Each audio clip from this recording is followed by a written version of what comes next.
chamo Tony, sou do Campo Limpo, da Zona Super, de São Paulo, periferia. Pensando no aspecto da comunicação, acho que a gente tem uma mudança, ficamos conversando hoje ao longo de todo o dia sobre isso, uma mudança nos meios de produção, né? Então hoje, que antes a gente precisava de um computador gigantesco para poder produzir, hoje a gente consegue produzir com um software mais básico dentro do celular e usando as redes sociais, né?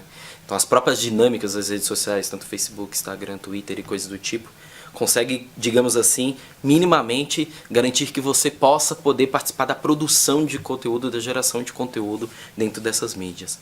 Eu acho que esse é um fator super importante para a gente conseguir pensar que dentro das periferias, que historicamente são colocadas sempre de uma determinada maneira, de um determinado jeito, a construção de um determinado estereótipo, de uma criminalização desses territórios populares, a gente tem como uma peça absolutamente importante que a gente consiga cada vez mais fomentar que meninos e meninas possam produzir comunicação, serem as suas próprias mídias.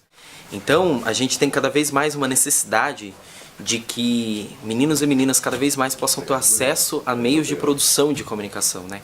Super importante, porque cada um e cada uma de nós vai estabelecendo e construindo dentro da cidade quais são as suas pautas prioritárias e produzindo meios de comunicação para contar essas pautas. Então, hoje a questão, por exemplo, sei lá, pode ser uma questão sobre saneamento básico. Pode ser que num bairro específico tenha uma necessidade de dialogar, de falar sobre saneamento básico. Um grupo se reúne, ele se encontra, ele produz comunicação sobre aquilo, ele pode produzir um fanzine, um vídeo, enfim, uma série de stories dentro do Instagram sobre isso especificamente.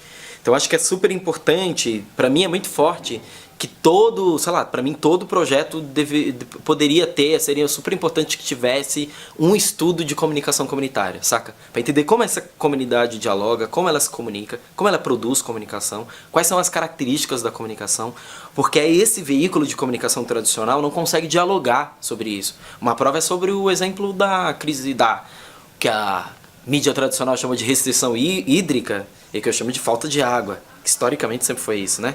E eu ouvi uma pessoa falando assim, nossa, mas agora todo jornal tá falando sobre falta de água, aqui sempre faltou água. Fiquei pensando, nossa, verdade, né? Então, pensar que, por exemplo, como é que eu dialogo com esses territórios, com esses vários lugares, sobre falta de água, né?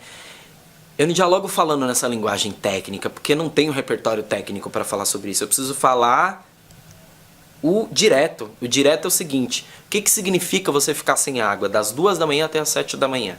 2 da tarde até as 7 da manhã, todos os dias. O que isso muda na dinâmica, por exemplo, de algum parente próximo meu que trabalha das 7 até as 8 da noite. Ou seja, ele nunca tem acesso à água, entende?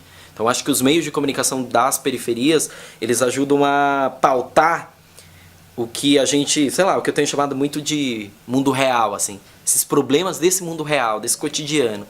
E aí, uma imagem que eu sempre brinco é essa facilidade nos meios de produção, dos celulares, que não é democratizado, não é todo mundo tem acesso, mas tem uma facilidade maior, me permite cada vez mais que eu, por exemplo, seja, como eu brinco muito, o Silvio Santos de mim mesmo. Então eu tenho os veículos tradicionais que entregam conteúdo, mas eu também produzo informação e devolvo para a comunidade.